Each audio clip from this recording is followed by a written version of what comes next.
Hey everybody, I'm Rob Freeman and welcome back to Insuring the Built Environment. This week we're talking about getting insurance for your solar development business.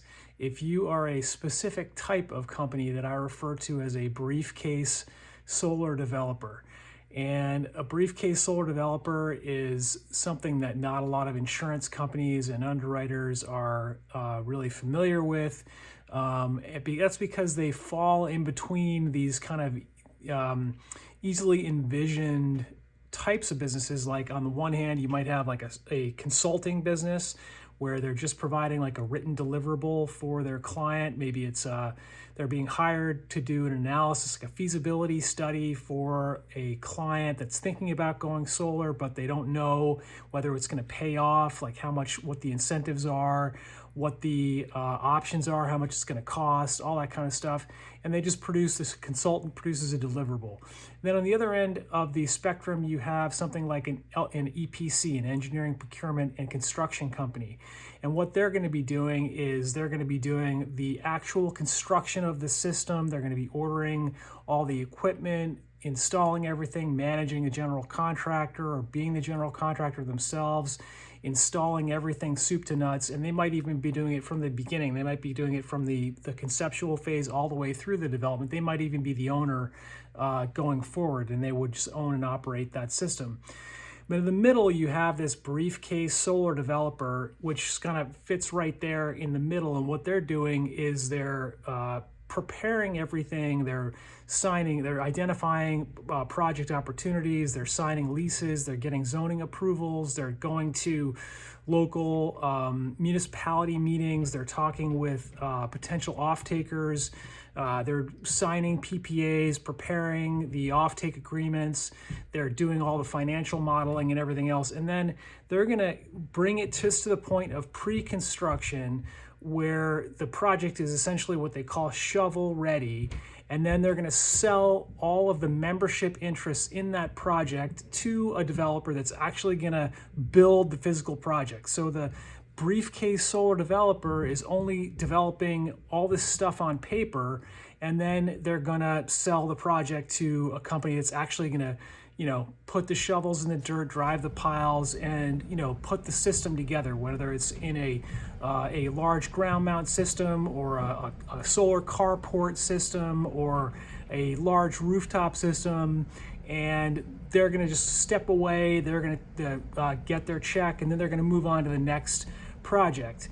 And what you often see in the world of insurance is you see the application goes in to get the insurance, and then it comes back with this they're being rated as like an EPC or a solar contractor that's actually building the systems, physically involved in building the systems, and they're not actually doing that. What they really need is they just need some general liability insurance, maybe an umbrella policy, and they need errors and omissions or professional liability to protect them in the event that something goes wrong and they get sued based on some financial error or omission that they were liable for. So that's kind of it. So if you are encountering this problem with your insurance broker, where you're a quote unquote briefcase solar developer and they're classifying you as a contractor or as a consultant, probably on the consultant side you would maybe be paying less. Maybe you might be underinsured depending on what the policy says, and then on the contractor side you might be overinsured. You might see these premiums come through and you're just like, well, why are they charging me so much for my business when I'm not actually doing any of the construction here?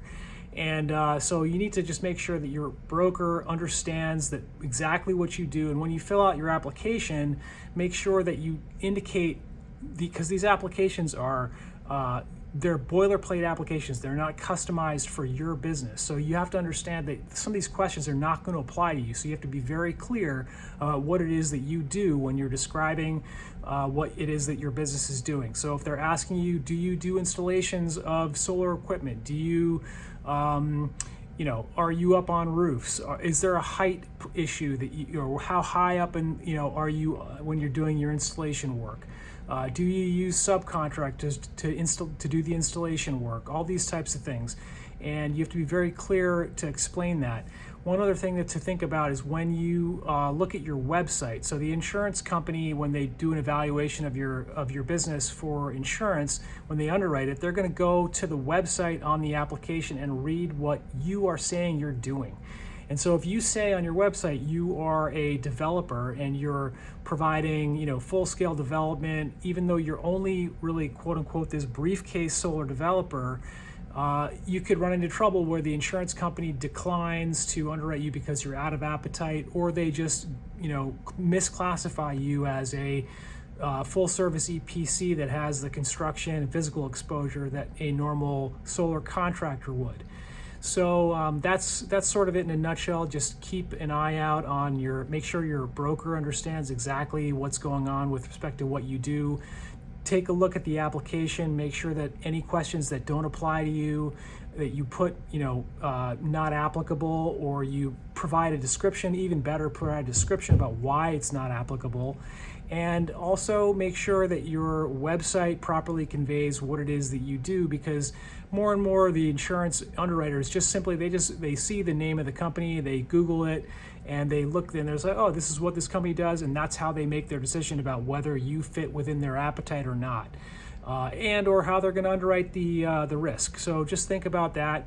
And if you have any questions about your insurance business or your company, you're trying to get insurance for your solar business, feel free to reach out to me, schedule an appointment with me at the link below. Thanks again. I hope this has been helpful, and have a great day.